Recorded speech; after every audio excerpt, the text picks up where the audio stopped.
Hey there, listeners. This is Stuart. We are back early with a special episode this month. From time to time, we have a chance to talk to people who are doing really great research around the Great Lakes, and we want to present those to you in something new we're calling Researcher Features. And these will be periodic interviews that we do on no particular set schedule, and we'll release them when they're ready, which sometimes will be right away, sometimes will be a little bit down the road, just depending on how everybody's schedule goes. And so this is the first of those researcher features, and I'm really glad to feature Zhao Ma, who's one of my colleagues here in the Department of Forestry and Natural Resources at Purdue. And I first met Zhao, actually it's kind of a funny story, well, sort of funny. I started at Purdue in 2013 as a postdoctoral researcher, and at the time I applied for that postdoc job, I also applied for a faculty position in the Department of Forestry and Natural Resources, and so I showed up on campus, after applying for the faculty position, after I'd gotten the postdoc position, and the very first thing my mentor did was said, "All right, we need to talk, Stuart." And so I sat down in her office, and she said, "Well, I've got bad news for you. You didn't get the faculty job." And for those of you who are not in academia, maybe you make good life choices, or you want a steady job that doesn't involve moving across the country, or maybe you value your free time.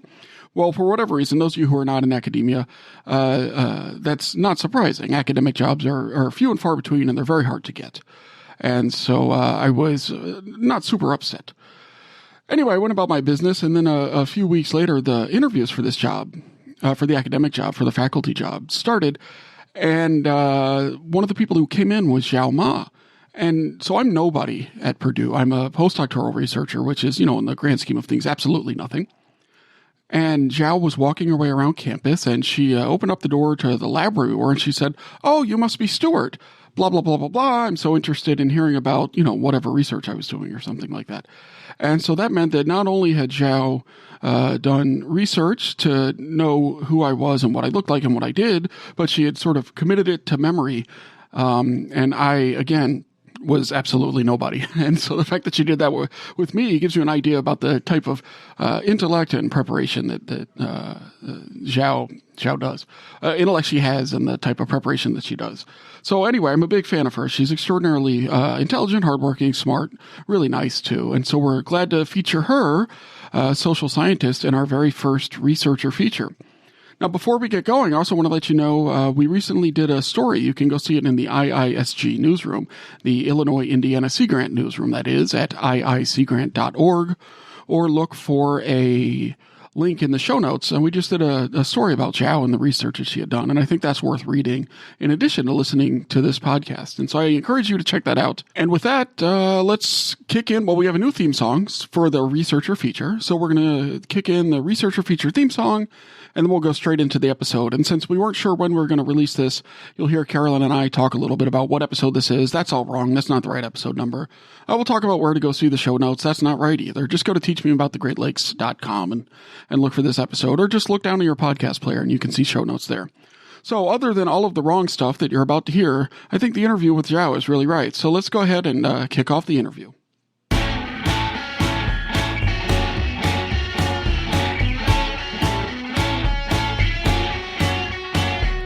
Researcher feature, a feature in which a researcher gonna teach us about the Great Lakes.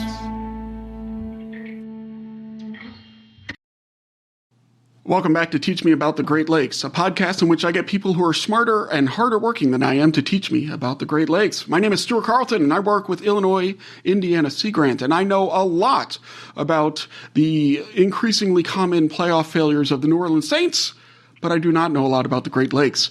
I'm joined, as always, today by Carolyn Foley, Illinois-Indiana Sea Grant's research coordinator. Carolyn, what's up? Not much. Stuart, what's up with you? Also not much. That is a conversation starter if I've ever seen one. Yes. And we will move on from that to, did you have a nice weekend? But anyway, great. I'm doing great. I'm super excited to be here. And this month we're going to do something a little different. We're going to focus on some cool research that's going on around the Great Lakes. One of the great things about our job is that we get to work with people who are just doing fascinating stuff. Asking all sorts of really cool questions and trying to get answers and generating new questions, sharing their information. It's really great. Yeah, it is really great. And one thing I like about it a lot is it's not, there's a theoretical component, but it's not, super theoretical only. There's this research trying to get answers to questions that can help people make a difference in their everyday life. So this month we're bringing in Zhao Ma. She's a researcher at Purdue University. She's a social scientist, and we'll hear some more from her right now.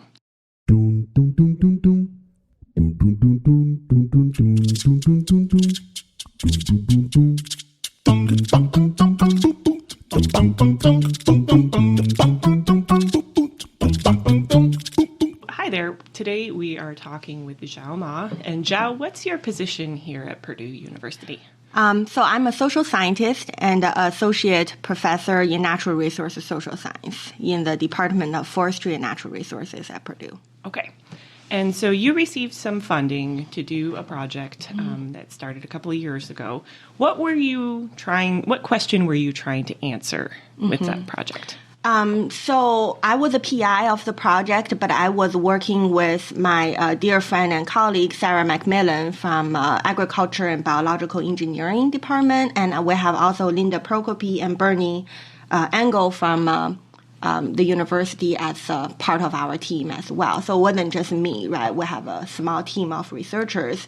And the question that was of most interest to us is really to understand not only the biophysical potential of best management practices in terms of reducing water pollution to the Great Lakes, but also understanding the social acceptance of these different practices and how the biophysical potential of the practices and social acceptance can kind of work together, really give us a realistic understanding of how much we can rely on best management practices to actually achieve water pollution reduction goals. So hold on one second. I'm sorry. So can you help me understand best management practices and what those are? So those are things that different landowners can do. Is that right?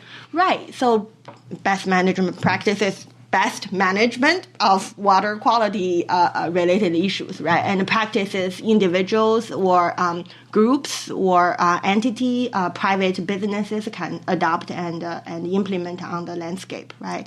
So from a household individual perspective, we can all get a rain barrel, right? For example, we can choose to reduce application of fertilizers on our private lawn, right?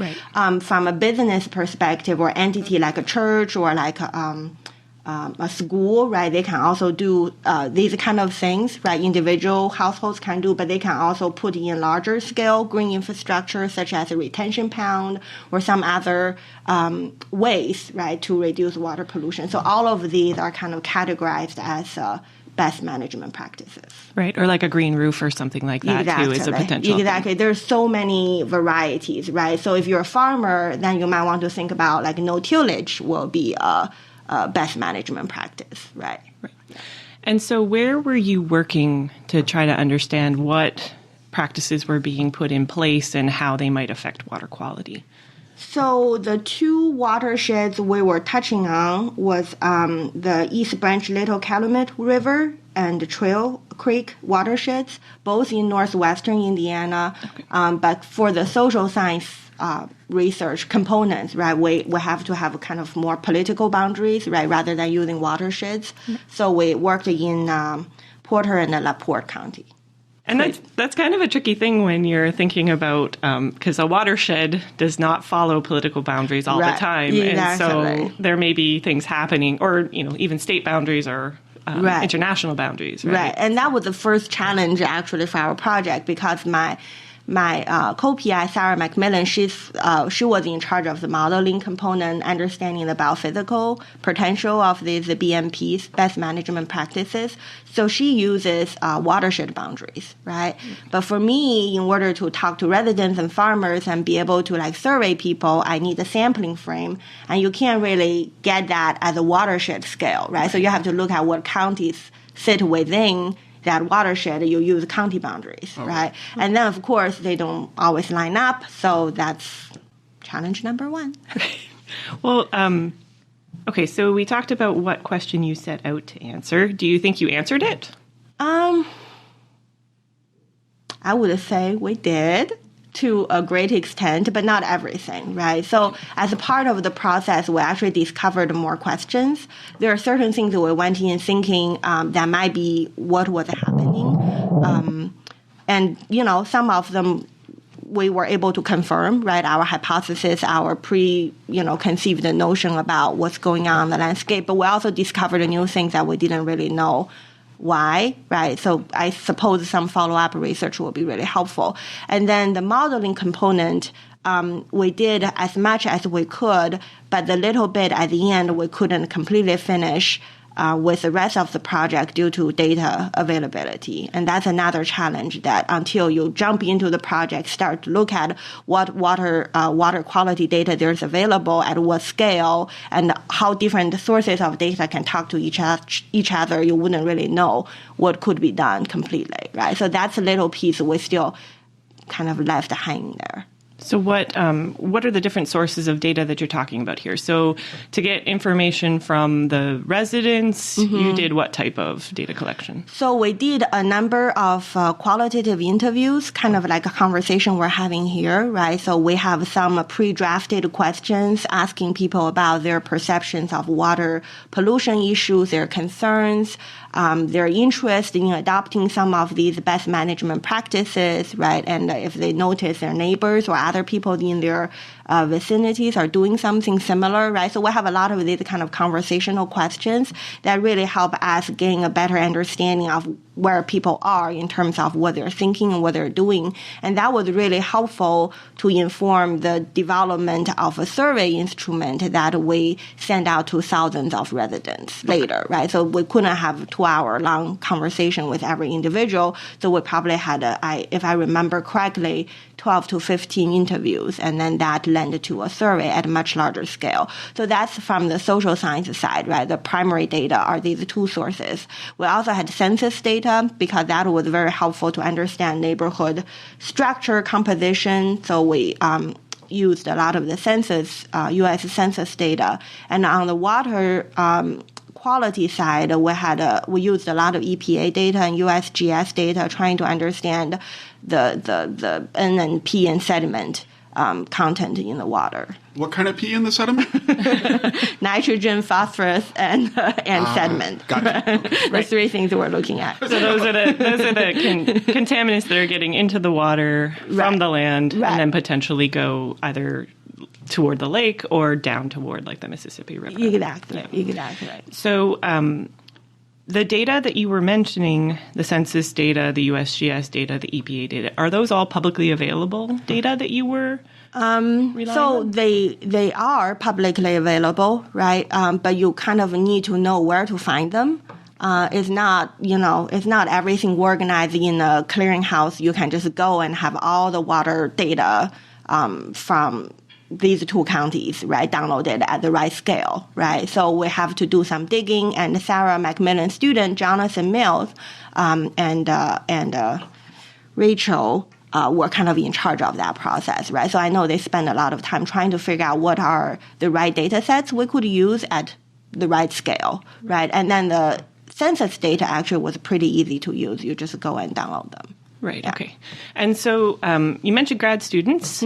How many grad students worked on this project with you?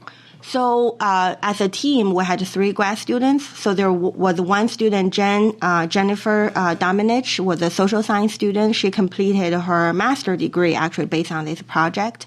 And we have 2 ABE students, ag biological engineering student.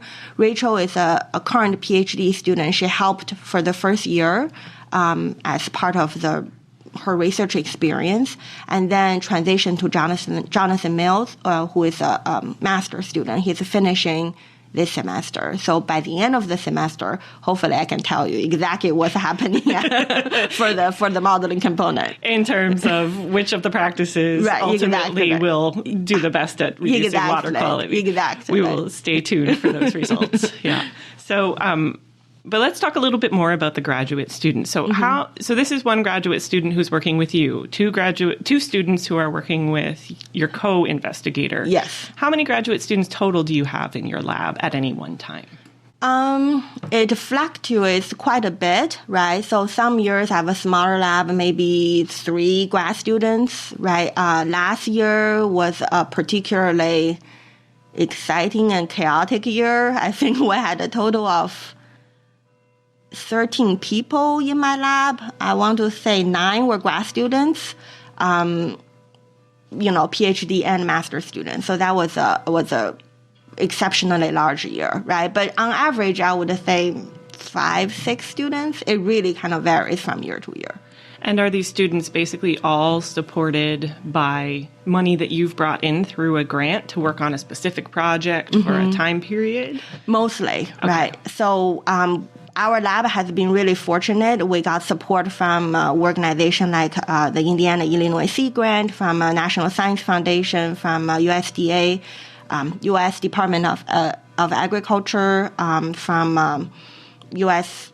State Department to work abroad in some cases, and other foundations. The Forest Service is a big funder of my lab research as well, right? So most of the students are funded by external grants, but we're also very fortunate in this department.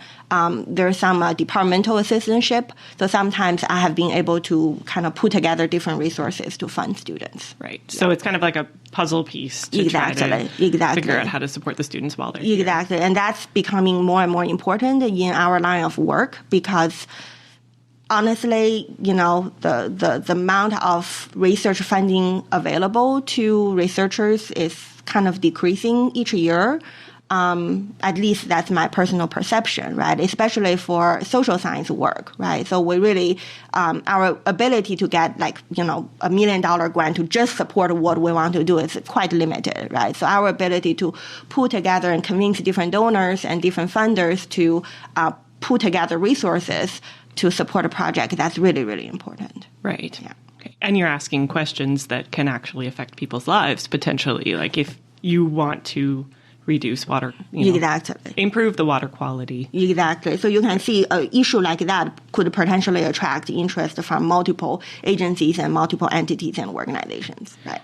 You got to cobble it together. And then from the organizational standpoint, so as people who fund researchers, you kind of have to be willing to share the results and the glory and things like that. And sometimes that is fights over logos.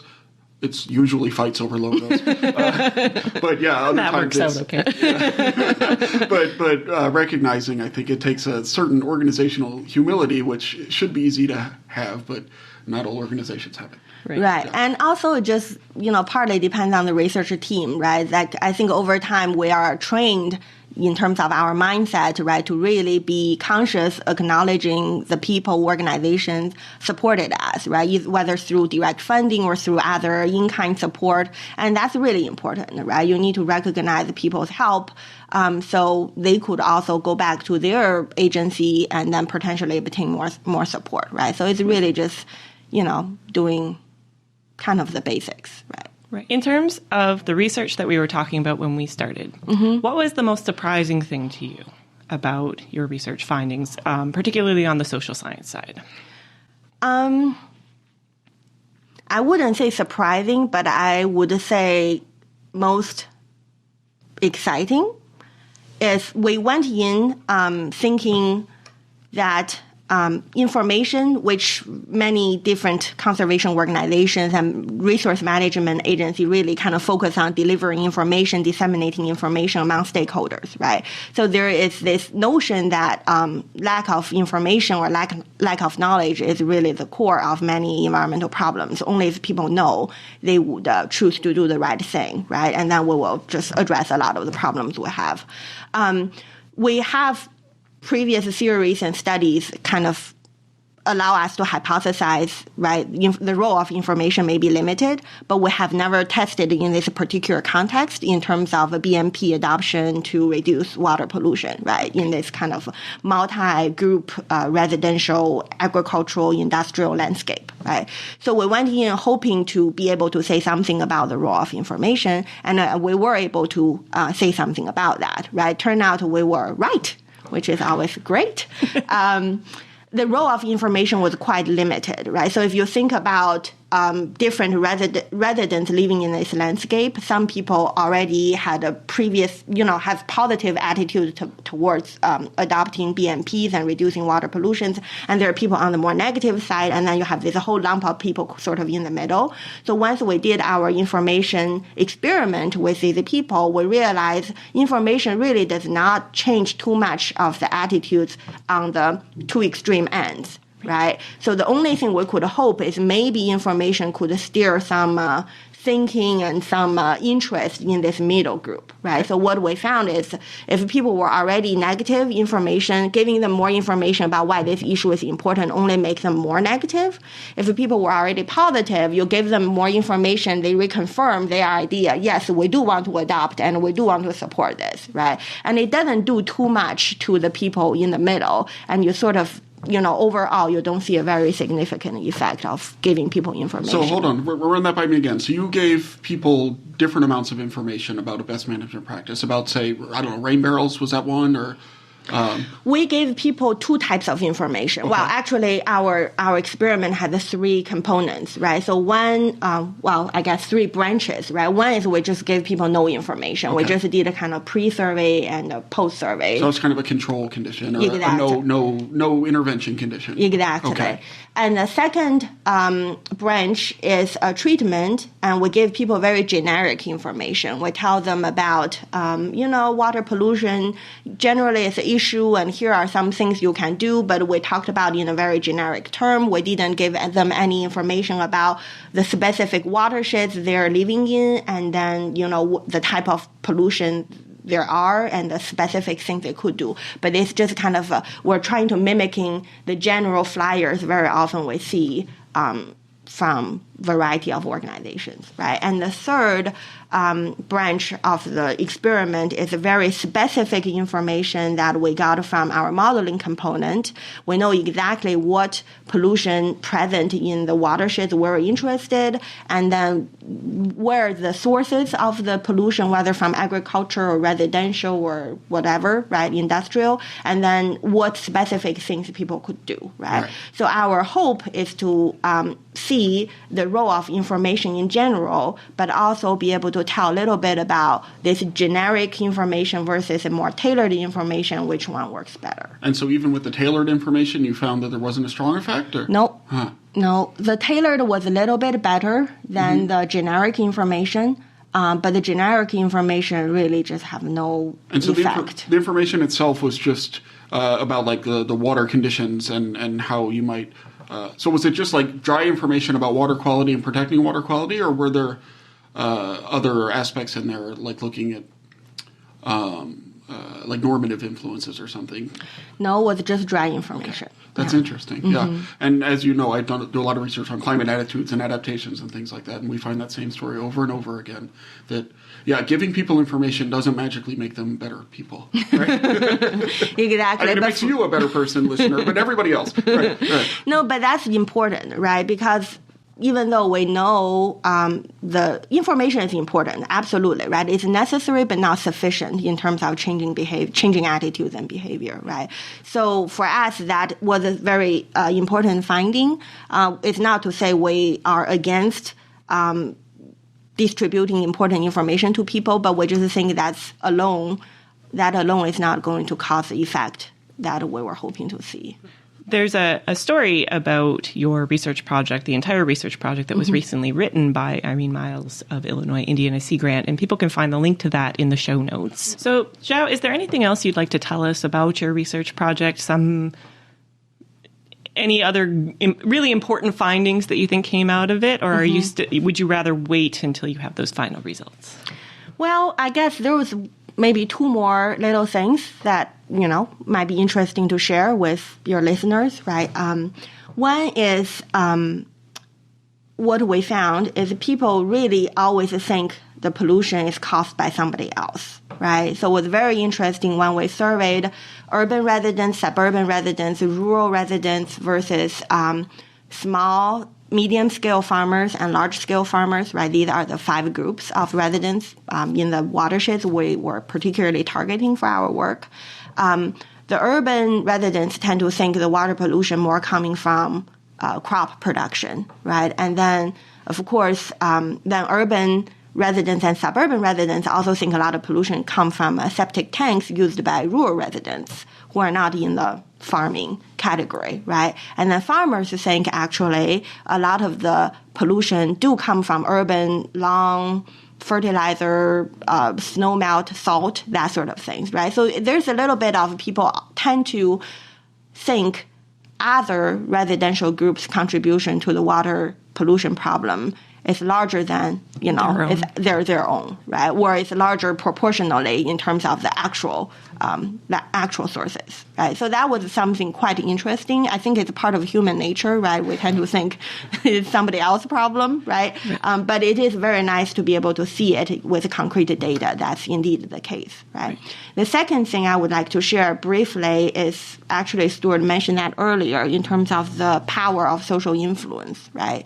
That is really something we noticed in our study, how important it is that people are influenced by their peers, right? People they consider as their peers, maybe their families, their friends, other landowners, or their neighbors that they interact with on a regular basis. So all these peers actually have a very strong persuasion power on individual behavior, right? So what we see is people who value more about their peer opinions, right? Or if they have observed more what their peers have done, they're more likely to adopt similar practices. Right.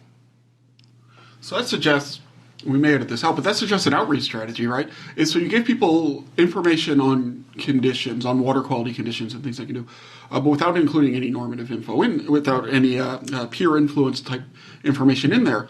But so maybe the information that drives action is information about what the sources of pollution are and what homeowners like you or landowners like you are doing to prevent it. So that's phase 2, which we should find funding for. They say anytime. Yeah. Notice I said find funding, not provide funding. But it's just that. It's like, all right, so but let's make this problem personal, right? It's very easy to other away all of your problems. Say, oh, this is other people are causing this. I mean, I noticed that in my dissertation work on the net ban in Florida, on a gill net ban in 1994, you saw the same thing, othering away the problem, because I think that's an important defense mechanism, frankly. Right.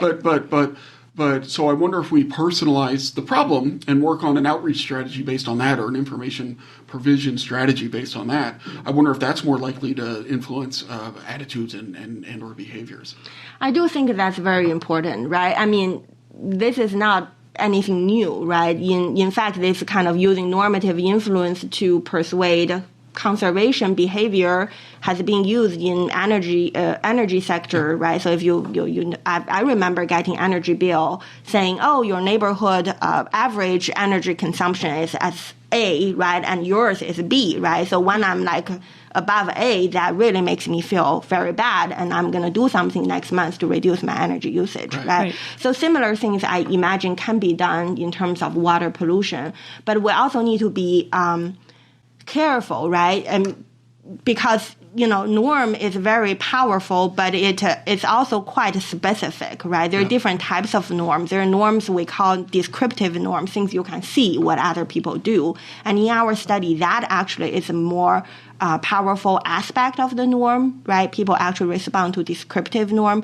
what they observe their neighbors are doing, what they observe other landowners are doing with their house or with their field. That seems to have a stronger influence on in our study, right? And then there's another type of norm, we call it subjective norm, right? That is more what you think other people believe you should be doing, right? So it's a little bit more convoluted. And in some conservation cases, that is a stronger motivation, right? But in our specific study, we found it less important than the descriptive norm, right? But descriptive norm is something that you can try to create it through information, through messaging, but it's also something people have to go out and be able to see in their neighborhood or on their landscape, right? So I imagine some kind of demonstration project or things that's more visible in this particular case might be helpful, or at least can be used in addition to the messaging. For example, I see some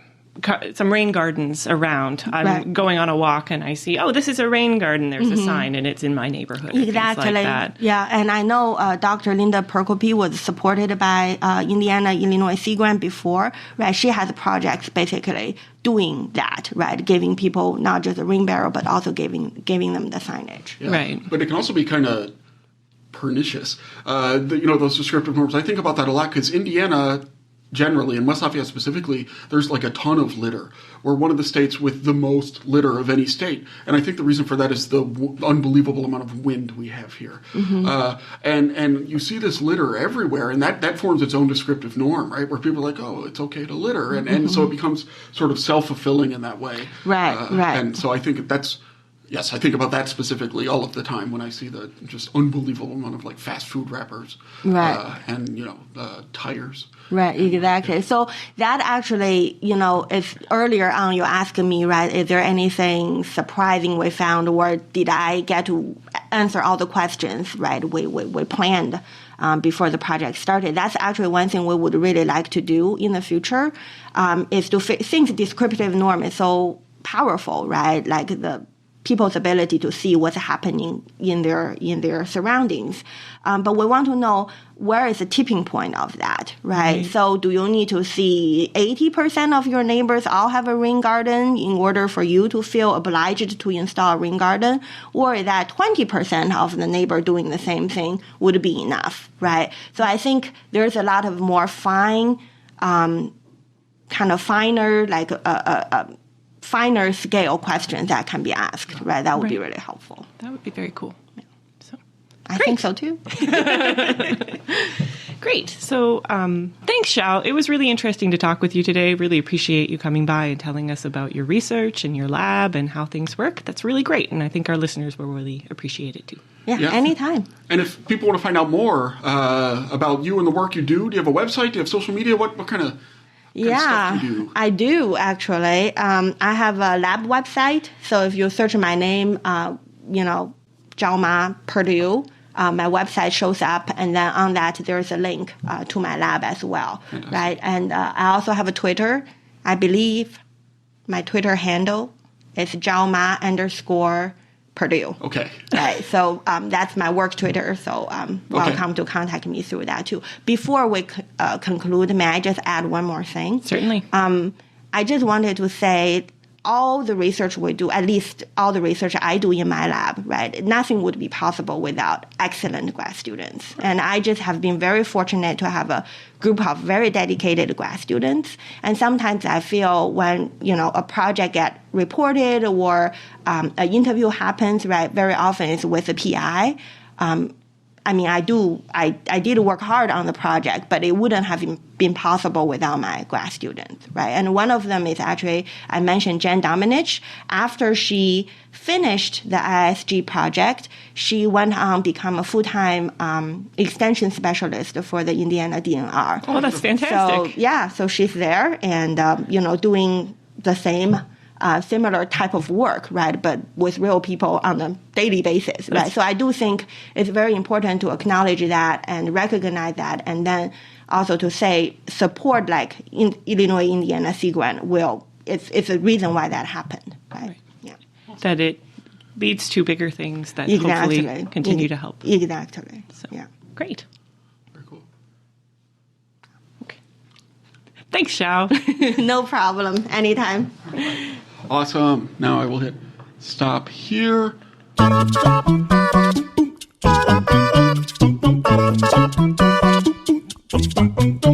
And thanks a lot to Zhao for sharing that interesting work with us.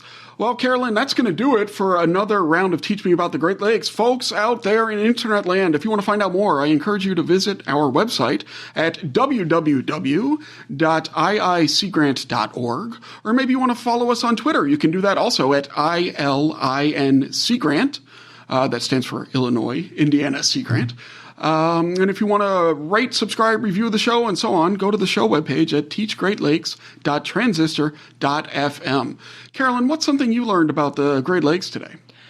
What I learned about the Great Lakes is that people living in watersheds that are close to the Great Lakes tend to think that it's someone else's problem that pollution is going into the Great Lakes. I thought that was a really interesting piece to say, well, maybe my stuff isn't as bad as somebody else's. And so it was really interesting to hear Zhao talk about that that's a thing, and to think about how can we make that not a thing. Yeah, that is...